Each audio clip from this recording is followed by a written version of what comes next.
la maestra María José Bernaldez Aguilar, a quienes recibimos con un fuerte aplauso.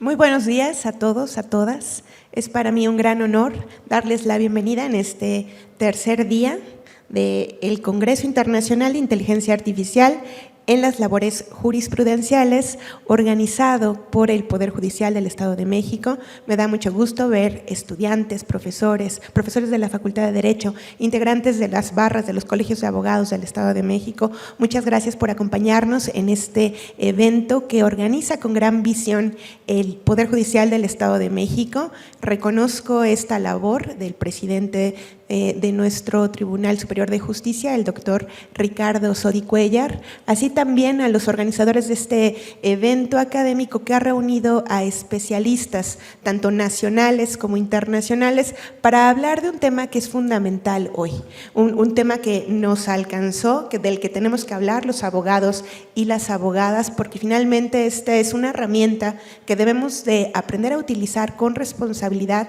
para que los procesos judiciales sean más eficientes y el acceso a la justicia sea mucho mejor.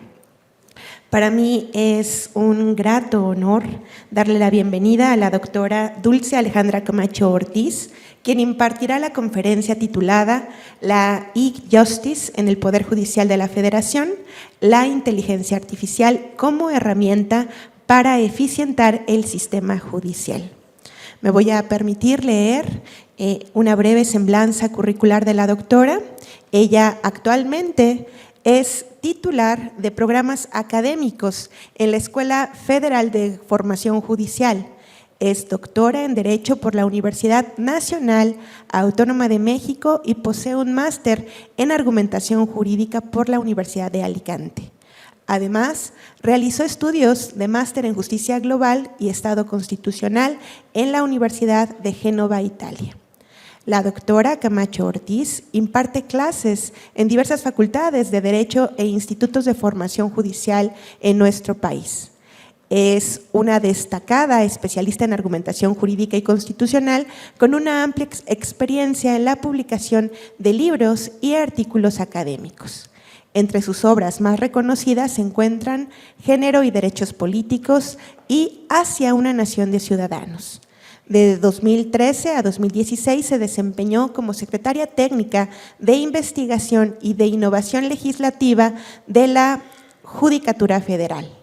Ha brindado asesoría a importantes órganos como el Consejo General del Instituto Electoral del Distrito Federal y la Asamblea Constituyente de la Ciudad de México. Actualmente forma parte del Consejo Consultivo de la Defensoría de los Derechos Humanos de la Universidad de Guanajuato. Sin más preámbulos, yo les cedo el uso de la palabra y les pido a todos que le demos la bienvenida con un fuerte aplauso.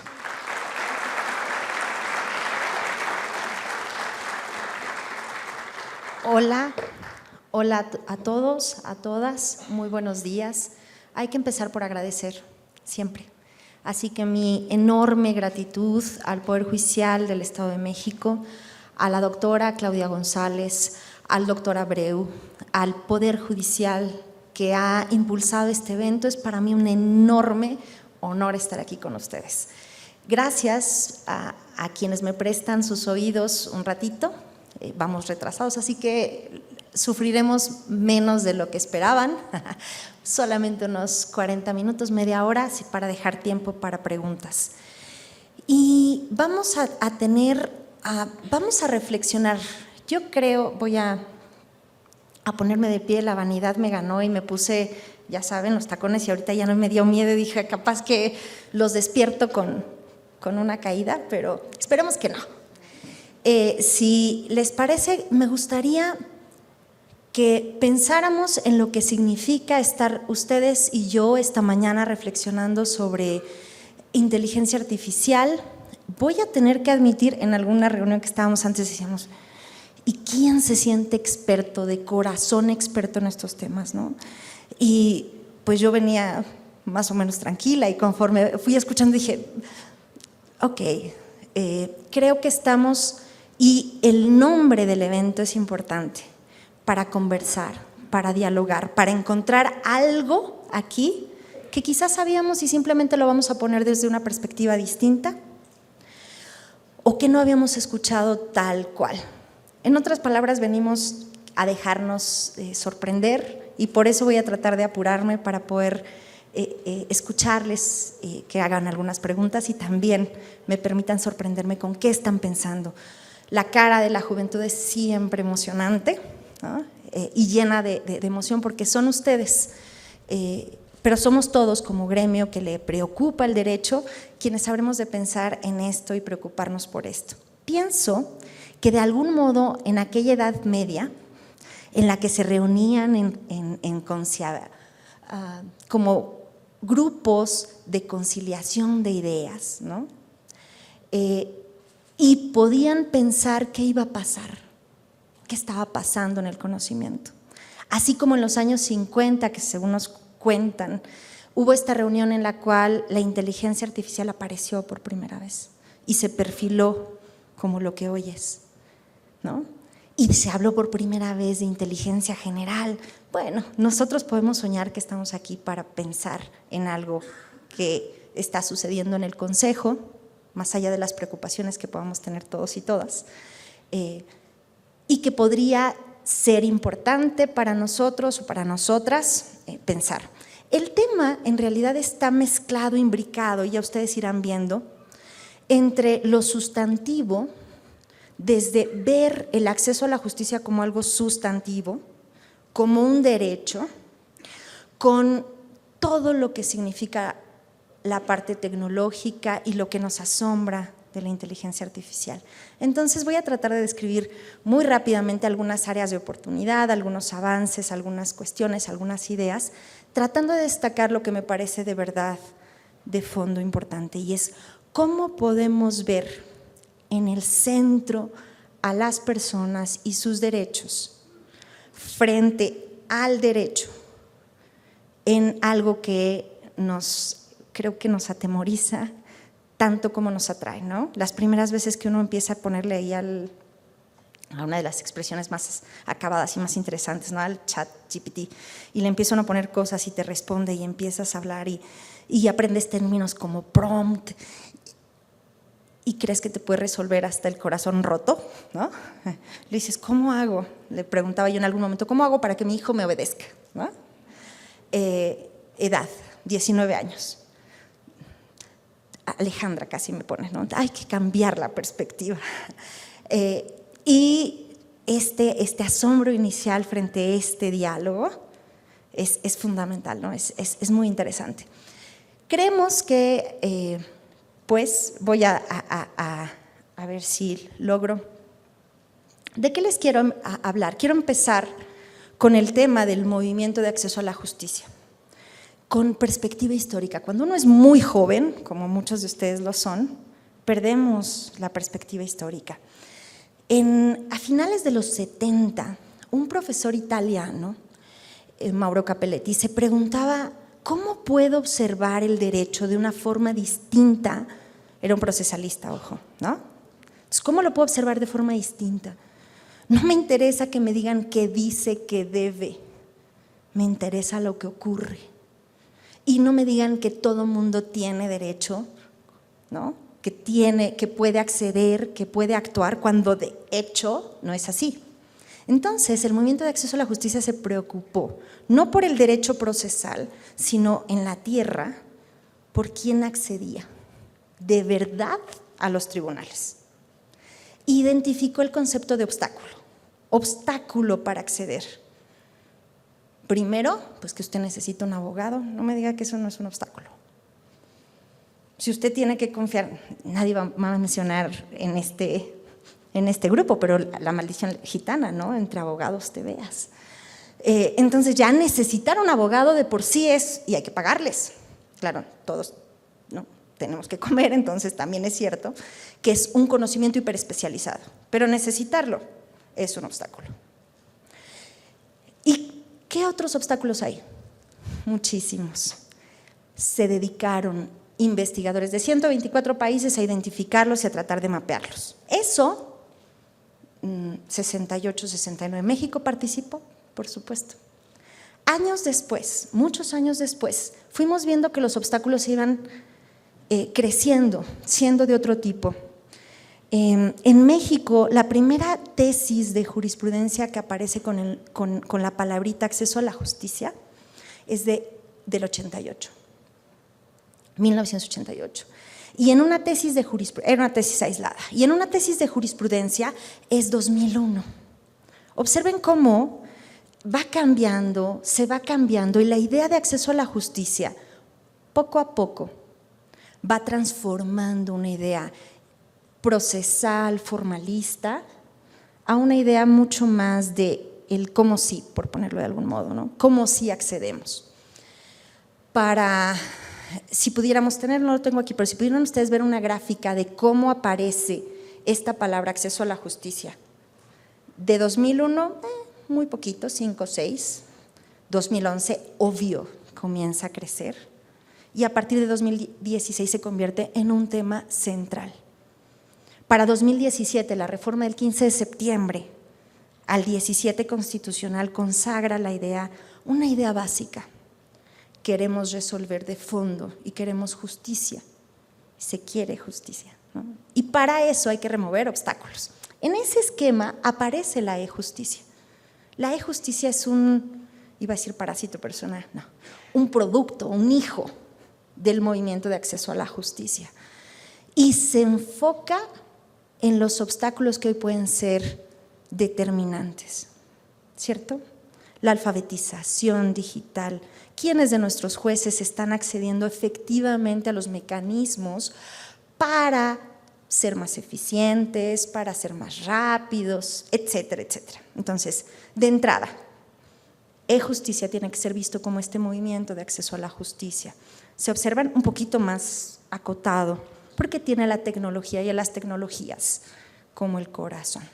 Cómo las tecnologías eficientan la adjudicación, y no solo la adjudicación, porque el proceso de adjudicación viene al final, pero todo el trámite, todo el procedimiento, todo el proceso, todo el quehacer tiene que ser más eficiente. Bien, entonces nosotros podemos hablar de acceso y de justicia como un objetivo de política pública, ¿cierto? Como un objetivo de hacer que las personas que hoy no pueden defender sus derechos por alguna razón, que no pueden acudir a un juez, a esta mítica idea del triángulo, la mítica idea del triángulo, no pueden acceder a un juez para resolver sus conflictos, para que les proteja. Estas personas tienen que encontrar o tendrían que poder encontrar en las tecnologías, en las distintas tecnologías, una oportunidad. Y toca al Estado, y toca a los poderes judiciales, y toca evidentemente al Consejo de la Judicatura Federal lograr poner los instrumentos ahí, a la mano. Entonces, ese es el tema de la charla de hoy. La e-justicia podemos verla también como un fenómeno de transformación en 3 ejes. O sea, ¿qué tenemos que transformar? Se tiene que transformar la normatividad. He visto lo que han estado analizando en estos días y han pasado a ver regulación, qué hay, qué no hay, cómo se regula, y si se regula la IA, y entonces sin conocimiento lo que hacemos es detener el progreso, pero si no se regula lo que tenemos es dejar desnudos, por ponerlo de algún modo, a los ciudadanos, a las ciudadanas. Entonces hay una parte normativa, hay otra parte de tecnología que ustedes por supuesto han escuchado también, ¿no? Hablar de todos estos monstruos tecnológicos que aparecen como instrumentos, como el esqueleto que va a sostener la justicia del siglo XXI, o quizá lo que será en muy pocos años, esto a lo que se aspira, ¿no? Tribunales digitales. Se habla hoy de la cuarta parte, ¿se acuerdan? Este tema de siempre se ha pensado el proceso como una triada. Tenemos a las partes y a alguien por encima respondiendo a las necesidades de esas partes, y hoy se habla de la cuarta parte, la tecnología. Cómo va procesando, cómo va integrando, cómo va haciendo y cómo va determinando en decisiones concretas la posible resolución del problema. Y hay un siguiente elemento que es comportamiento-cultura. ¿Cuántos de ustedes han nacido ya con un teléfono celular, concibiendo la tecnología como su vida? ¿Y cuántos de nuestros y de nuestras juezas todavía ven en el expediente electrónico como no sé, ¿no? Una de las cosas que de pronto uno escucha es el expediente electrónico. Oía yo a mi ex jefe contar cómo llegó él por primera vez a la corte, ¿no? Y le pusieron, por supuesto, a ver un expediente. El magistrado Vázquez Mellado, mi jefe, en algunos años atrás, decía, es que el expediente de algún modo, ese papel está vivo y habla, me habla, y estoy tan acostumbrado a él que casi puedo saber dónde está la información que requiero. Imaginen, en alguna charla le preguntaban jóvenes, oiga, ¿y el expediente electrónico? Y volteaba el magistrado y decía, pues sí, es muy importante, pero no sé cómo leerlo, decía él. O sea, me cuesta trabajo cómo leerlo. Pues tienen que saber que en algún punto, hay secretarios que nos dicen, secretarias que nos dicen, ¿no? Si algunos de ustedes harán, quiero pensar que todavía la tendremos, carrera judicial, ¿no? Y que quiero pensar que eso es posible. Hay un elefante blanco, ¿no?, que nos rodea en algún punto, del que nadie quiere hablar porque sabemos que hay que pasmarse, hay que poner en corchetes, pero todos sabemos que está el elefante blanco. Y las escuelas, como la que yo trabajo, como la que he organizado esto, confiamos en la carrera judicial. Bueno, esperemos que la carrera judicial siga recibiéndoles ahora que egresen. Y seguramente encontrarían ustedes que como parte de su carrera el ser secretarios y antes de ser secretarios el ser oficiales y en algún momento quizás ser actuarios y en algún momento enfrentarse a tengo que leer, revisar, analizar un expediente y resolver. Quizá también, bueno, vayamos a la oralidad, etcétera, etcétera. Pero por ahora me concentro en el expediente. Si ustedes fuesen esos secretarios o secretarias de la vieja guardia, encontrarían que el expediente electrónico les impone complicaciones, de tal modo que si tienen que resolver rápido, algunos confiesan que imprimen. Ya está todo digitalizado, pero ir tin, tin, tin, les cuesta trabajo y no lo identifican. Y entonces nos han confesado a alguien, que no diríamos por supuesto, ¿no?, que ordena la impresión para poder resolver. Ustedes saben que un secretario, por lo menos en el Poder Judicial Federal, saca 5 asuntos promedio a la semana, ¿no? Entonces tengo el problema con la estadística, imprime, o no está integrado bien el expediente electrónico. Entonces, fíjense que antes de pasar a la idea de la inteligencia artificial, aparece la idea de la digitalización, ¿no? Es como el paso anterior. Y en ese paso previo, pues varios poderes judiciales estamos todavía batallando. Pero no podemos quedarnos ahí, hay que soñar con la inteligencia artificial. Y hay que ver en dónde se está empleando y cómo se está empleando. Así que bueno, les decía yo que se acerca uno a la inteligencia artificial como una caja, hay quien dice que es blanca, hay quien dice que es negra, ustedes han estado revisando mucho esto, ¿no? Y yo lo único que digo es ojalá y no sea la de Pandora. ¿Se acuerdan? Esta caja, la curiosa Pandora, que le llega la caja, le dicen que no la abra, pero alguien la ha mandado porque precisamente saben lo curiosa que es y la abre. Con todo salen todos los males y todas las terribles desgracias. Dicen que no era caja, que era una tinaja ovalada, pero al final, y en todo caso, y así, con los temores con los que todas las personas, ¿no?, así como alguna vez contaba algún profesor, vieron a la bicicleta como cosa del demonio y corruptor moral de las mujeres, ¿no?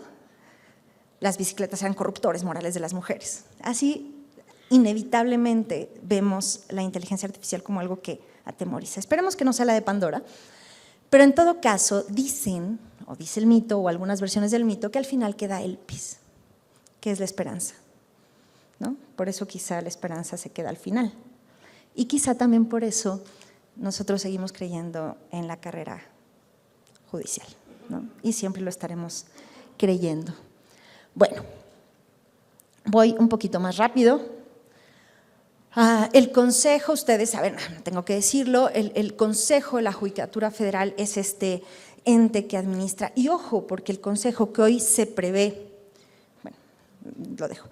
El Consejo surge en el 94 con una reforma del 94 y con esa reforma no solamente surge el Consejo, surgen las habilidades constitucionales de la Corte y surge lo que, o se siembran las raíces de lo que será el paradigma, ¿cierto? Es determinante y ha sido determinante en la historia de nuestro país. El Consejo, con sus casi 50,000 trabajadores, trabajadoras, con sus casi 1,672, 69 personas titulares, con sus 8,000 secretarios, secretarias, con sus 24,000 oficiales, con sus 10,000 personas en la fase administrativa. Bueno, ese consejo empezó en 2001 a plantear la e-justicia, digamos, y siempre se le ha llamado así, la idea de la e-justicia, en el marco del movimiento de acceso a la justicia. Yo tengo que decir aquí un disclaimer, porque planteando el pedigrí que uno tiene para venir a hablar de eso, la verdad es que no hay mucho.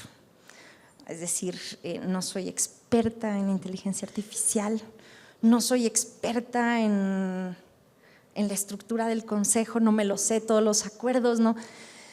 Soy una profesora que se encarga de organizar actividades de capacitación y que por eso, bueno, se la pasa preguntando, de repente tiene 70 oficios de solicitud y el tema más urgente de capacitación, adivinen cuál fue durante todo el 2023.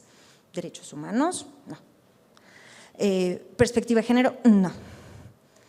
Sistema integral de seguimiento de expedientes. Y claro, eso uno dice, qué raro, ¿cómo es que los órganos estaban? Eso es lo más común. Y claro, tampoco lo estábamos haciendo muy bien.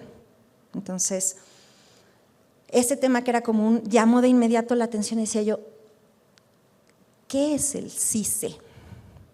Pues es el sistema que tiene el corazón de la digitalización y que permite al Estado mexicano hacer reportes estadísticos de cumplimiento de obligaciones internacionales y un montón de cosas. Bueno, entonces, más que otra cosa es curiosidad y un poco de oído lo que puedo contarles aquí. Tratando de comprender eso que hoy llaman el ecosistema, ¿no?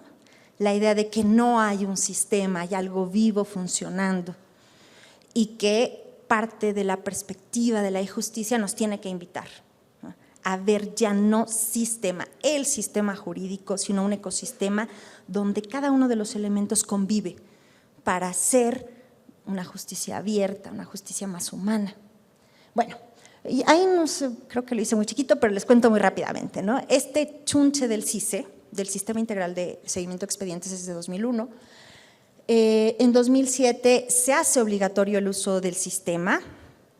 En 2013, con la reforma a la Ley de Amparo, ustedes, ojo que muchos de ustedes no habían nacido, ¿no? O algunos de ustedes no habían nacido. O sea, todo en perspectiva está sucediendo muy rápido para las vidas humanas, quizá, o muy lento para las vidas humanas, un tercio de una vida, y muy rápido para nuestra capacidad de comprender y de adaptarnos. En 2013 decíamos tener el juicio de amparo en línea y la FIDEL, la firma electrónica. Hay unas tesis súper divertidas, ¿no? Donde se debate de si sí le confiamos a la firma electrónica o no le confiamos. Son parte de todas las dudas que ha surgido de estos, muchos más viejos que ustedes, que voltean a ver el mundo digital con más dudas que certezas. Una encuesta de, me parece que era de The New York Times, dice que desde 2022 ha cambiado la fuente, el lugar donde se conocen las personas. Hasta 2022 el lugar más común era, adivinen, ¿dónde podría haber sido? El lugar donde se conocen las personas, las relaciones amorosas, pues, las parejas. ¿Dónde creen que se conocerían? Sí, a los jóvenes van a decir, ¿hay otra cosa que no sea Facebook? ¿Instagram? Pues sí, era el trabajo. El trabajo, sí, bueno, no todas las relaciones de trabajo, bueno, olvidemos eso. Pero todo el mundo sabe que la cercanía, digamos, provoca relaciones afectivas. Estas relaciones afectivas pasaron a las redes y se convirtió por primera vez en 2022 las redes el espacio inexistente, pero claramente real, o sea, mejor dicho, real aunque no corpóreo, donde el amor se da. Si es ese amor donde se da, lo digital y los bits y cosas así, pues es natural que la justicia voltee a ver también hacia dónde se va a desarrollar. En 2015 tenemos el portal de servicios en línea hacia la ciudadanía y la IA tiene preguntas más que respuestas en términos de uso sistemático, de uso ordenado, normado.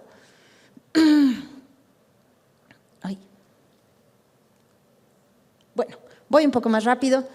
Los retos, la cultura del papel a una cultura digital.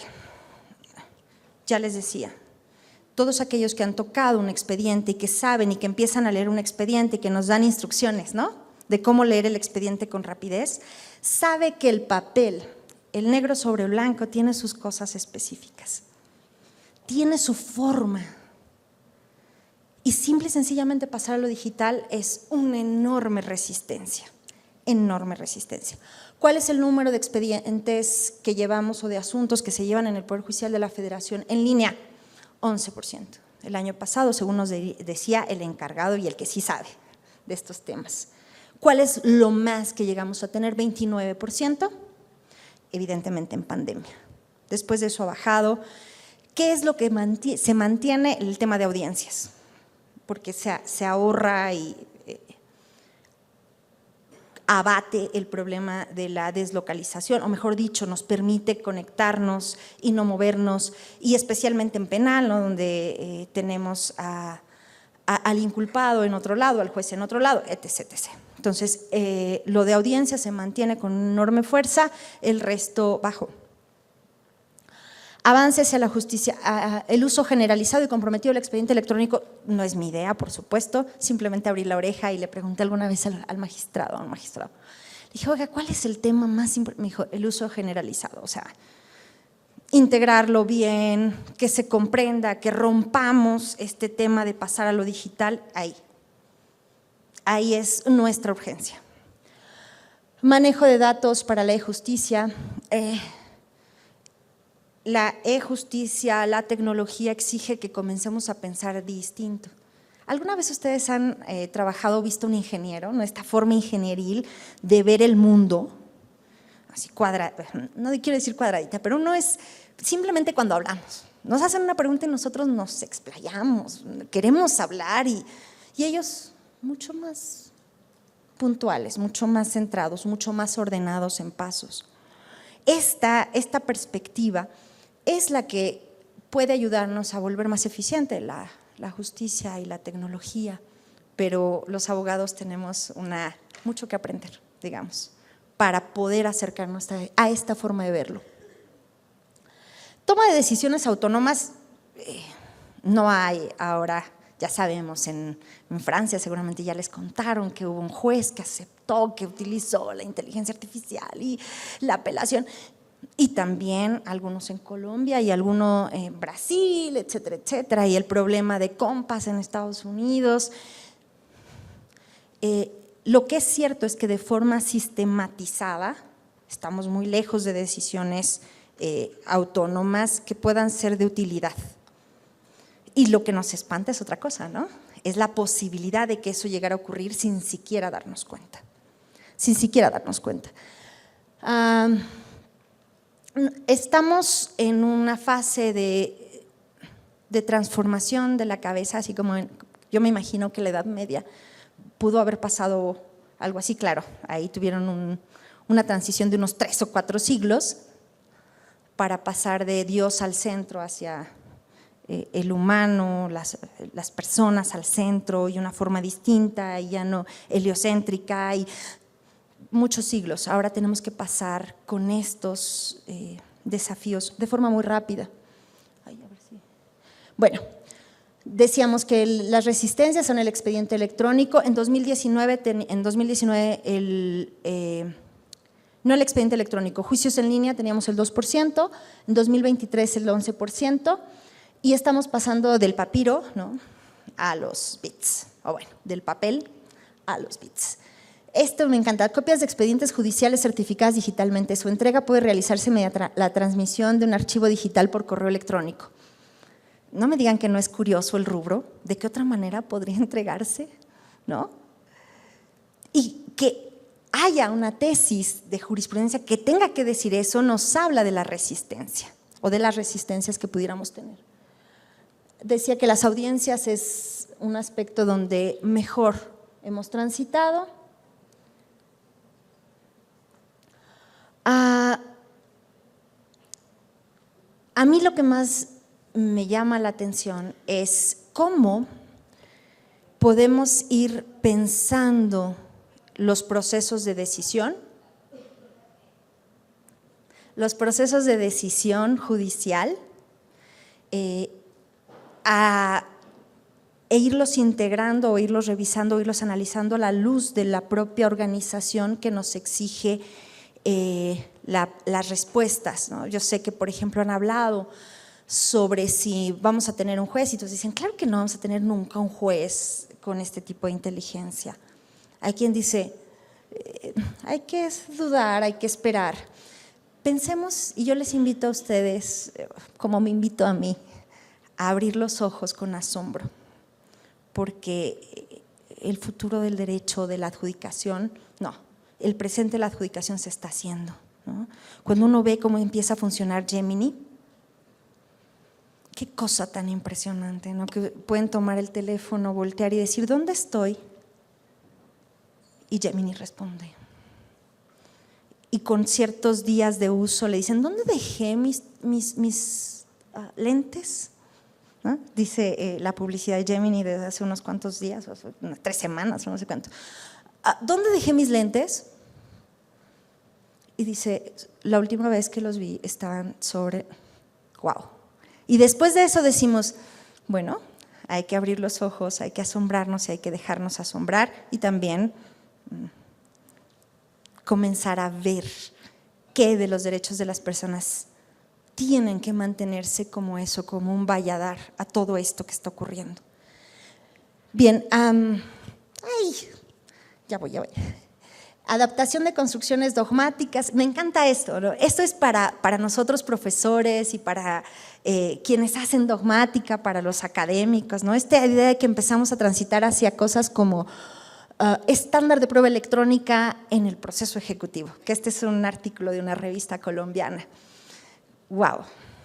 Ahora vamos a tener que empezar a hablar de estándar de prueba. Pero ojo, nuestra disciplina tiene 2.700 años, es cierto, surgió como algo de sacerdotes, ¿no? De sacerdotes. Alguna vez se creyó ciencia y ahora estamos temiendo perder ante una máquina que aprende mucho más rápido, ¿cierto? O un conjunto, una inteligencia colectiva, un sistema colectivo que autoaprende. La minería de datos, la organización y pensamiento para una justicia abierta. Ahí tenemos una enorme área de oportunidad y lo que necesitamos es saber qué tenemos que saber. ¿Qué tenemos que saber para que la ciudadanía nos pueda medir mejor, nos pueda evaluar mejor, nos pueda reclamar mejor? Y que puedan tener datos de qué sí se hace y qué no se hace. ¿Cuánto tarda un proceso? ¿De qué tipo? ¿Dónde nos estamos atorando? ¿Qué cosas puede hacer por nosotros la sistematización? Tribunales digitales, pues yo creo que estamos un poquito lejos. La idea es, y voy cerrando porque ya, creo que tenemos acá poco tiempo, la idea es simplemente que la e-justicia es una derivación de un movimiento de hace casi 50 años, poco más, comenzado con una idea en Italia, con Mauro Capelletti a la cabeza. Podíamos hacer mejores sistemas de justicia, podíamos hacer más accesible la adjudicación y la resolución de conflictos y la protección de derechos a las personas. Podríamos pensar en las personas antes que en el sistema y borrar obstáculos. En esto, y eso es algo central, es fundamental la gestión. Cuando uno piensa y sueña siempre en la función judicial, lo menos brillante es la gestión, y parece ser que es la gestión la que permite el acceso a la justicia en una gran medida, porque se vuelve más eficiente, porque permite que los asuntos se resuelvan más rápido, y es ahí donde la justicia cobra sentido. Y la IA, bueno, hay una redefinición de una asistencia, de quienes sufren mucho creo que todo el mundo está más o menos de acuerdo con cierto tipo de empleo de de la inteligencia artificial generativa, está en los asistentes, ¿no? O sea, hoy los que hacen los resúmenes, que nos permiten ir y hacer una investigación, esos son los que claramente tendrían más dificultades, porque las asistentes, ¿no? Gemini y ChatGPT y todos estos, ¿no? Lo que hacen y hacen muy bien es ser excelentes asistentes. Y nosotros, en teoría, lo que tendríamos que ser es excelentes preguntadores, ¿no? Haciendo el prompt correcto, garantizando que no tenemos ahí alucinaciones, etcétera, etcétera. Aspectos éticos para modelar su uso, bueno, eso nos queda pendiente, ya saben ustedes, responsabilidad algorítmica, que ya han estado ustedes hablando un montón y que hoy por hoy no está abierto, pero que sé que hay un montón de iniciativas al respecto. Identificación de contexto, tenemos que ser mejores para identificar el contexto, tenemos que hacer más inteligente a la máquina para que nos pueda asistir mejor, y eso parece ser que ocurre. La responsabilidad algorítmica, bueno, hay muy poco que podamos saber, y lo único que nos queda es confiar en los principios y en la ética que tienen, no sé, 2.400 años para regular este nuevo reto o este nuevo qué hacer. La información disponible nos dice que lo más difícil para imitar será, en todo caso, lo que de más humanos tenemos, ¿no? La capacidad de sentir, la capacidad de identificar en el caso concreto el rasgo específico, la equidad, en el cual no importa todo lo que va diciendo los promedios y el algoritmo, un humano tendría que poder saber que ese caso se resuelve distinto. Bien, en realidad vamos ya terminando porque creo que ya me están haciendo tengo nada más unos minutillos, y lo único que quiero decir es, el tema cuando a mí me lo dieron, sigo estando súper honrada por la invitación, nuevamente gracias por la invitación, y sí me daba preocupación, me sigue dando estar acá con ustedes por la profundidad de lo que desconocemos. Y lo único que me salvó para venir y estar aquí con ustedes es quizá el gusto, porque cuando estamos ante lo desconocido, y hay mucho de desconocido acá, la filosofía y la ética y las ideas y los principios tienen sentido. Hacernos las preguntas, las mismas preguntas de siempre sobre qué es la justicia, qué es el derecho, qué hace a un buen juez, sigue siendo la pregunta que, no por ser difícil o quizá imposible responder, nos llama y nos trae aquí. Así que a ustedes, a quienes me han hecho el honor de invitarme, muchísimas, muchísimas gracias y espero que concibamos siempre o mantengamos esa idea de la e-justicia o la injusticia desde la perspectiva del derecho de las personas a una resolución y a la protección de sus derechos. Muchísimas gracias.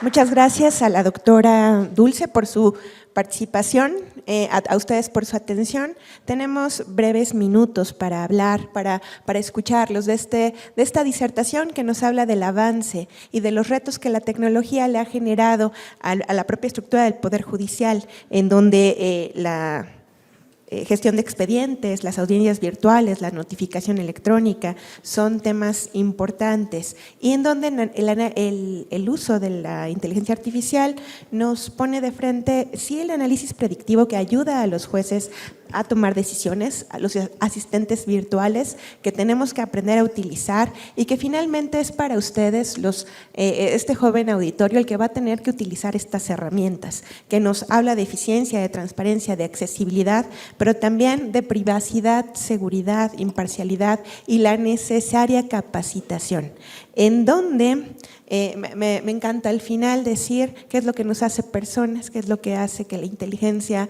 no sea artificial, sino que sea natural. Es nuestra sensibilidad hacia lo justo, hacia la autonomía, la libertad, la igualdad, son temas humanos. Tenemos tiempo para 2 preguntas. Si alguien quiere participar, estamos a sus órdenes. Sí, el doctor Caballero, el maestro Caballero.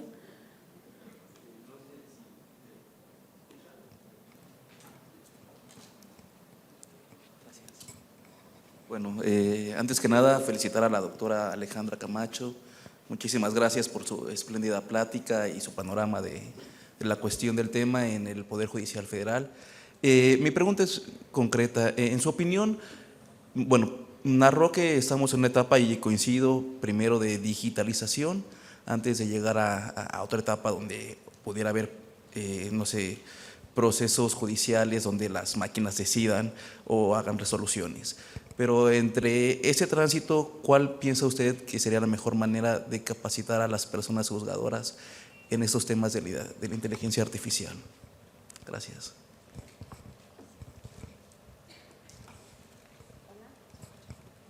¿Se escucha? Sí. Ahí es la pregunta del millón. Estamos precisamente, hacemos una pregunta en la escuela y es, ¿qué tendría que saber hacer o cuáles son los rasgos específicos de una persona que juzga en el siglo XXI? Varias cosas. Pero una de ellas es cómo se tendría que poder relacionar esta persona con la tecnología. ¿Cómo podría observar la tecnología desde la perspectiva de los derechos? Y lo poco que sabemos al respecto es, tenemos que ser capaces de sensibilizar, porque de otra manera, imagínense lo que ustedes que ya tienen esa sensibilidad de nacimiento tardan en llegar a ser jueces, juezas, pues son demasiados años, ¿no? En promedio unos 13, es lo que tarda más o menos en promedio para acceder al cargo de jueza en el Poder Judicial Federal. Entonces, ¿qué podemos hacer? Trabajar con lo que la educación sí que sabe hacer, ¿no? Y es tratar de sensibilizar y de colocar a nuestros jueces, a nuestras juezas, con una perspectiva distinta, como indispensable para la justicia y para la protección de los derechos, el uso de las herramientas tecnológicas, y con ello la transformación y la digitalización, en la entrada a este mundo digital como algo que no es optativo, sino obligatorio, para poder hacer la justicia más asequible. Entonces, es un tema de sensibilidad que estamos ahí, y parte como por temas o programas de alfabetización, que tengo que decirlo, todavía no logramos encontrar muy bien cuáles son las claves, pero en eso trabajamos. Gracias, Rafa. Muchas gracias, doctora. Tenemos tiempo para una participación más. Por favor. Sí, nos dices tu nombre y te escuchamos. Hola, ¿qué tal? Mi nombre es Julián y la verdad es que su exposición me agradó demasiado, pero surgieron dos preguntas. Una de ellas es de que nos hablaba sobre los expedientes y yo le quería preguntar si, bueno, en cada juicio se debe presentar físicamente el expediente, así como las pruebas para decidir y definir. Y mi pregunta es de que si es viable que este expediente sea físico y se pueda implementar la inteligencia artificial para que el juez pueda concluir con la sentencia. Gracias. Gracias, Julián. Fíjate que el tema está en que hoy la digitalización es parcial, ¿no? Es un proceso que no está siendo generalizado. Y en ese sentido, cuando tú tienes cachos, voy a ponerlo así como, ¿no?, cachos del expediente digitalizado, pero cachos del expediente no digitalizado, pero algunas personas juzgadoras que dicen, no, a mí mándenme el expediente. Cuando estamos en ese periodo de transición es muy complejo hablar, y cuando no es obligatorio, porque tampoco lo puede ser, ¿cierto? O sea, no podemos empezar diciendo, no, todos los asuntos en expediente electrónico con estas circunstancias. Estamos en ese periodo de transición que es muy lento para poder llegar al uso general, o sea, que todos los expedientes y todo sea precisamente forma digital. Tú dices, ¿y se puede hacer si es en físico? No. Por eso la parte de la inteligencia artificial, parte de lo que llaman minería de datos, ¿no? Primero tienes que tener los datos, hacer las preguntas adecuadas, las bases de datos, etc., y después puedes comenzar a hacer que se aprenda, que se generen cierto tipo de argumentos. Lo que he escuchado solamente, ¿no?, que son proyectos relevantes, por ejemplo, se tarda muchísimo tiempo en los temas de transparencia, en identificar datos personales, se hace a mano, ¿no? Sé que, por ejemplo, ya ha avanzado la Dirección General de Innovación Tecnológica del Poder Judicial de la Federación en hacer esto mucho más rápido, para que bloquear o tapar o poner X a los datos personales sea automático, que hay, por ejemplo, acuerdos que efectivamente se pueden automatizar de forma relativamente sencilla porque son mecánicos. Queda claro, mientras más mecánico, más fácil, ¿no? Hay un trabajo interesante sobre identificación de argumentos. O sea, ¿qué argumento sigue aquí? Que eso sí que parece ser que se puede trabajar con cierta facilidad a partir del número necesario de resoluciones, ¿no? Entonces hay argumentos que ya son como muy estructurados, pues, ¿no?, y que se pueden producir e identificar con el análisis de las sentencias. Ahora, ahí hay un montón de problemas y ya me callo, se dice que es lo que se está cargando en los sistemas del Consejo es 1 tera por día, ¿no? Entonces ahorita archivos que, ¿y ahora qué? Hay la pregunta de cómo vamos a conservar. En algún momento Humberto Eco decía, hay que tener cuidado porque los libros que vemos como, ya, hay que olvidarlos, hijo, son un soporte de nuestro conocimiento y de nuestra vida que ha perdurado por siglos. A saber qué vamos a hacer con todos los teras y teras y teras y teras y teras en archivos, ¿no?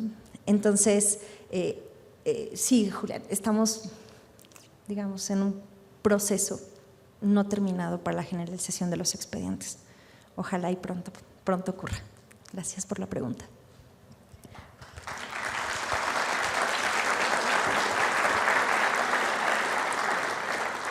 Al contrario, doctora, muchas gracias por compartir la experiencia real de cómo vamos, ¿no? El tema de la digitalización, claro que es un reto, el tema del marcaje de los documentos para generar el metadato que va a leer la inteligencia artificial para generar estos textos, o esta predicción. Gracias a los algoritmos todavía tenemos un tiempo y sí, claro que tenemos resistencia. Nosotros que trabajamos todos los días en temas de capacitación con abogados, el tema tecnológico siempre va a ser un reto, por eso es importante este tipo de foros en donde nos inviten a escuchar hacia dónde vamos, pero qué es lo que tenemos que aprender. Nuevamente me dirijo a los jóvenes estudiantes, este va a ser el camino, a nosotros nos va a tocar en 10 años tal vez que todo el sistema esté digitalizado y todo esté en línea, ¿no? Entonces vamos a prepararnos. Muchas gracias, doctora, por sus comentarios.